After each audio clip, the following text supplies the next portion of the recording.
દુનિયાના દિગ્ગજ નેતાઓમાં જેની ગણના થાય એવા અખંડ ભારતના શિલ્પી સરદાર વલ્લભભાઈ પટેલનું નામ ઘૂસી જેને પોતાનું નામ ચોંટાડવાનું મન થાય એ એક નંબરનો વાહિયાત માણસ જ હોય છે.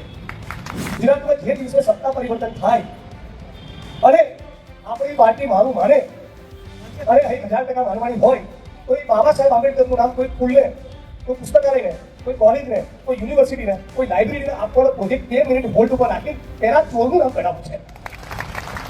આ મોટેરા સ્ટેડિયમ પરથી મોદીનું નામ ઘુસાય અને ફરી એકવાર સરદાર વલ્લભભાઈ પટેલનું નામ પ્રસ્તાવિત થાય એ જવાબદારી મહેરબાની કરીને સમજી લેજો. એ ગુજરાતના પટેલોની નથી, એ સમગ્ર ગુજરાતની 6.5 કરોડ જનતાની છે.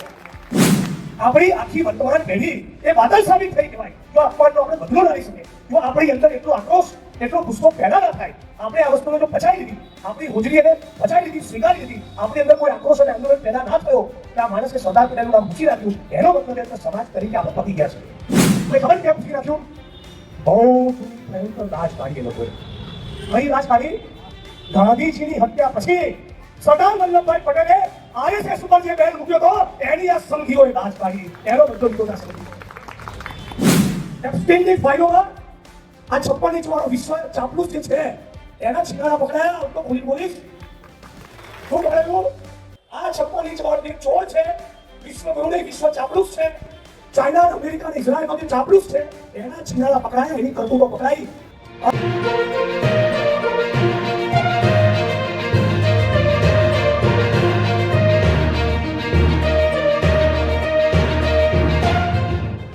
આપણા પૂર્વ પ્રદેશ પ્રમુખ માનનીય જગદીશભાઈ ઠાકોર, સેવાદળના રાષ્ટ્રીય અધ્યક્ષ સાથી લાલજીભાઈ દેસાઈ, આપણા સંનિષ્ઠ કોંગ્રેસના આગેવાન કાર્યકર્તા, અમે તો બહુ નજીકથી વર્ષો દાયકાથી જેમને જોયા છે, જેમની નિસ્પંદ અને કર્મઠ વ્યક્તિત્વનો જોયું જેવા સાથી હિમાંશુભાઈ પટેલ, આખું જ સન્માનની મંચ અને આપણા ચારેય ઉમેદવારો, આપ તમામ બહેનો, માતાઓ, વડીલોની યુવાન દોસ્તો, મોટેરા વિસ્તાર, આ મોટેરા આવું કોઈ બોલે એક બાબત લઈને એવી ખોપડી જાય છે. આ પેલા ચોરે જે જીવતે જગતનું કર્યું છે એ જિંદગીમાં ભૂલાય એવું નથી. માનનીય જગદીશભાઈ, ગુજરાતમાં જે દિવસે સત્તા પરિવર્તન થાય અને આપણી પાર્ટી મારું માને અને 1000% માનવાની હોય તો એ બાબા સાહેબ આંબેડકરનું નામ કોઈ સ્કૂલને, કોઈ પુસ્તકાલયને, કોઈ કોલેજને, કોઈ યુનિવર્સિટીને, કોઈ લાઇબ્રેરીને આપવાનો પ્રોજેક્ટ 2 મિનિટ હોલ્ડ ઉપર રાખી તેના ચોરનું નામ કઢાવવું છે. એટલું બધું શરમનાક કૃત્ય આ મોટેરાની ધરતી પર થયું છે. એટલે મને એમ સવાલ થાય, કેવી મેન્ટાલિટી, માનસિકતા છે?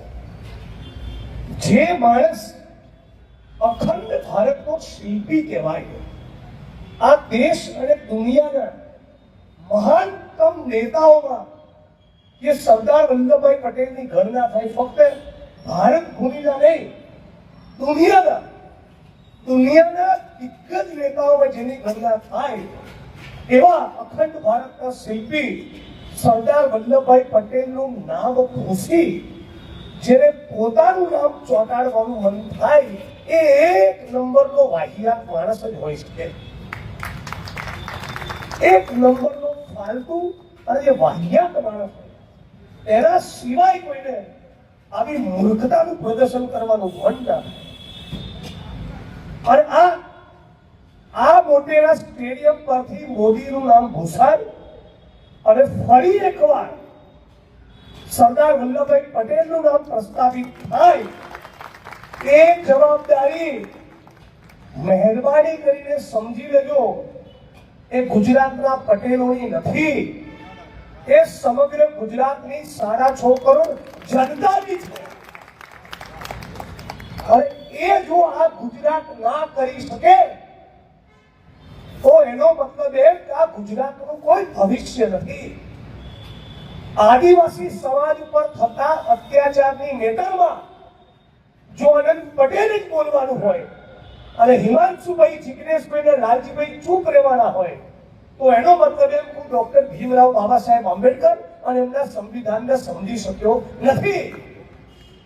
દલિતો પર થતા દેવી પૂજક રાવણ કોઈ ઠાકોર ઉપર થતા અત્યાચારની નેટરમાં જો હિમાંશુ પટેલ બોલવાના ના હોય તો એનો મતલબ એમ તમે બંને દેશના બંધારણને સમજી શક્યા નથી.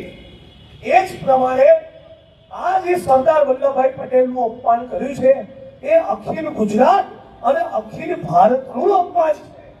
અને આ અપમાનનો બદલો લેવા માટે આપણે બધાએ કટિબદ્ધ થવું જોઈએ.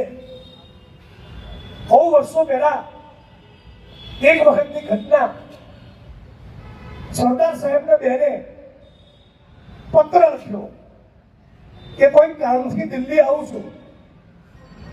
તો સરદાર સાહેબે જવાબ આપ્યો કે હું દિલ્હી સત્તાના સ્થાન ઉપર બેઠો છું ત્યાં સુધી કામ લઈને આવવાનું ભૂલી જજો, વિંધ્યાચલ પર્વત પણ ઓળંગવાનો નહીં. એવી એમની પ્રતિબદ્ધતા, એવી એમની ઓનેસ્ટી, એવી એમની જેને કહેવાય કે દુર્લભ પ્રકારની ઈમાનદારી, અને એની સામે આ હારી 700 કરોડના વિમાનમાં ફરનારો અને છોટી સરદારના વહેમમાં જીનારો સાવ પંતુજી જીવ. હે ગુજરાત, હે નરસિંહ મહેતાના ગુજરાત, હે રવિશંકર મહારાજના ગુજરાત, હે ઇન્દુલાલ યાજ્ઞિકના ગુજરાત, હે ગાંધી અને સરદારના ગુજરાત, તારી ચેતના ક્યારે ફરી પ્રગટ થશે? મને તો કહેવાનું મન થાય કે આપણી ટેક્સ્ટ બુકો, આપણા પાઠ્ય પુસ્તકો બદલવાની તાત્કાલિક જરૂર છે. કેમ કે આ અપમાન આપણે સહન કરી લીધું, મતલબ કે આપણી આખી પેઢી બાતલ થઈ, આપણી આખી વર્તમાન પેઢી એ બાતલ સાબિત થઈ કહેવાય જો અપમાનનો આપણે બદલો ના લઈ શકીએ.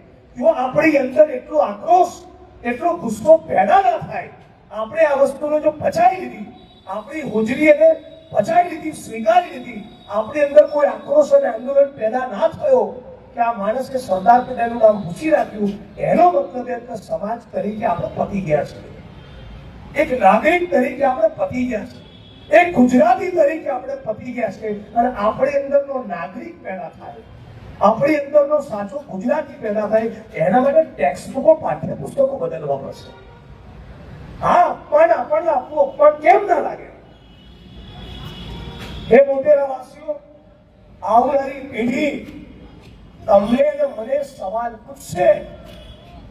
તમારા ને મારા પરિવારની સમજો દીકરીઓ અને દીકરાઓ આજથી 5 વર્ષે, 10 વર્ષે, 15 વર્ષે, 20 વર્ષે, 25 વર્ષે તમને ને મને સવાલ પૂછશે કે જ્યારે ગુજરાતની અંદર મોટેરાના સ્ટેડિયમ પરથી નામ બદલીને મોદીએ પોતાનું નામ ચોંટાડ્યું ત્યારે તમે રોડ ઉપર ઉતર્યા હતા, આંદોલન કર્યું હતું, તમારા હૃદયમાં ઇન્કલાબ પેદા થયો હતો, તમે આક્રોશિત આંદોલન થયા હતા, તમારી ખોપડી ફાટી હતી, તમારું મગજ ગયું હતું. આ સવાલ આવનારી પેઢી આપણને પૂછવાની, અને એ વખતે આપણી જોડે જવાબ હશે કે ના અમે નતા બોલ્યા, તો આપણી આવનારી પેઢી એ આપણા માટે ગર્વ મહેસૂસ નહીં કરે, એ આપણા માટે ગર્વ મહેસૂસ નહીં કરે. એમના વિચારોને તેમના નેવે મૂકી દીધા છે, નામ પર ભૂંસી નાખ્યું. તમને ખબર ક્યાં ભૂંસી નાખ્યું? બહુ જૂની ભયંકર રાજ કાઢી એ લોકોએ. કઈ રાજ કાઢી? ગાંધીજીની હત્યા પછી સરદાર વલ્લભભાઈ પટેલે આરએસએસ ઉપર જે બેન મૂક્યો હતો એની આ સંઘીઓએ રાજ કાઢી, એનો બદલો લીધો ના સંઘીઓ. અને કેવું શરમજનક કહેવાય, ગાંધીજીની હત્યા થશે અને એનું જે સેલિબ્રેશન સંઘીઓએ પ્લાન કરેલું, કોનું સેલિબ્રેશન? ગાંધીજીનું ખૂન કર્યા પછી કેવી ઉજવણી કરવી, ખૂનની ઉજવણી, એનું આયોજન માટેની પત્રિકા રાજસ્થાનના અલવરમાં 24 કલાક પહેલા છપાઈ ચૂકી. વિચાર કરો, કેનેડાના બોક્સ કરી ચૂક્યા તમારો કોઈએ કીધું. મતલબ કે ગાંધીજીના હત્યારા ડોક્ટર આંબેડકરનું બંધારણ કે સંવિધાનમાં ફેંકી દો. આઝાદ હિન્દ ફૌજ સુભાષચંદ્ર બોઝે બનાવી અને આઝાદ હિન્દ ફૌજમાં યુવાનોની ભરતી કરતા હતા ત્યારે સંગીતો સંઘીઓ યુવાનો કહેતા હતા ક્યાં ના જતા, અંગ્રેજોની સેનામાં જતા, અંગ્રેજોની સેનામાં જતું. એટલે આ ના ગાંધી જોડે હતા, ના આંબેડકર જોડે હતા, ના સુભાષચંદ્ર બોઝ જોડે હતા, ના સરદાર વલ્લભભાઈ પટેલ જોડે હતા. તો ક્યાં હતા? અંગ્રેજોની દલાલી કરવામાં હતા આ ભારત ભૂમિના ગદ્દારો. એટલે મોટેરાની જનતા જાગો. આ પેનલને ફક્ત ઘટકના ઢાંકણા બદલવાના, પાંખડા મૂકવા માટે નથી બદલવાની, જીતાડવાની. આ પેનલને એટલા માટે જીતાડવાની છે કે મોટેરામાંથી જો ગુલાલ ઉડે, સાબરમતીની આ પેનલ એ મુદ્દા ઉપર ચૂંટણી જીતે કે સરદાર પટેલ સાહેબનું અપમાન ચલાવી નહીં લઈએ તો 2027 નો દરવાજો પર તો લાગે કે મોટેરાની જનતાએ પોતાનું કૌવત અને પોતાની ચેતના બંનેના દર્શન કરાવ્યા. સાથીઓ, આમના સંસ્કાર જુઓ. હમણાં ખડગે સાહેબને સ્ટેટમેન્ટ પર ચડી ગયા હતા. સેજ રાહુલજી કંઈક બોલે અને મેઇન સ્ટ્રીમ મીડિયાના છાપા ચેનલવાળાને મોટા મોટા બંડલો મોકલી દે કે ચલાવો તમે તારા 8 કોલમના ન્યૂઝ છાપો, બરાબર લાગવા એમ કરીએ આમ ટાપીને બધા હું શું બોલે તેમાંથી ભૂલ કાઢીએ.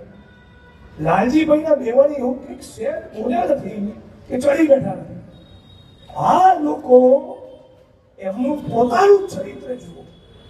જાહેરમાં ભાજપના નેતા ખુરશીમાં એક મહિલાની છાતી દબાવતા જોવા મળ્યા. આ વાત જન જન સુધી પહોંચાડો. એપ્સ્ટીનની ફાઇલોમાં આ 56 ઇંચ વાળો વિશ્વ ચાપલુસ જે છે એના છીનારા પકડાયા. હું તો ખુલીને બોલીશ. શું પકડાયું? આ 56 ઇંચ વાળો જે ચોર છે, વિશ્વગુરુ નહીં વિશ્વ ચાપલુસ છે, ચાઇના, અમેરિકા અને ઇઝરાયલનો જે ચાપલુસ છે એના છીનારા પકડાયા, એની કરતૂતો પકડાઈ. 8 વર્ષની, 10 વર્ષની, 12 વર્ષની દીકરીઓ જેફરી એપ્સ્ટીન એક આખા ટાપુ પર લઈ જાય, દેશ અને દુનિયાના ઉદ્યોગપતિ પૂંજીપતિઓને દીકરીઓને સોંપે અને એની પર બળાત્કાર થાય. અને આ બળાત્કાર કરાવનારો સેક્સ વેરિયર જેફરી એપ્સ્ટીનની સામેના બળાત્કારના આરોપો સાબિત થાય એ પછી પણ નરેન્દ્ર મોદી એની સલાહ લેતા હતા. આ દિયોરો શેની સલાહ લેતા હતા?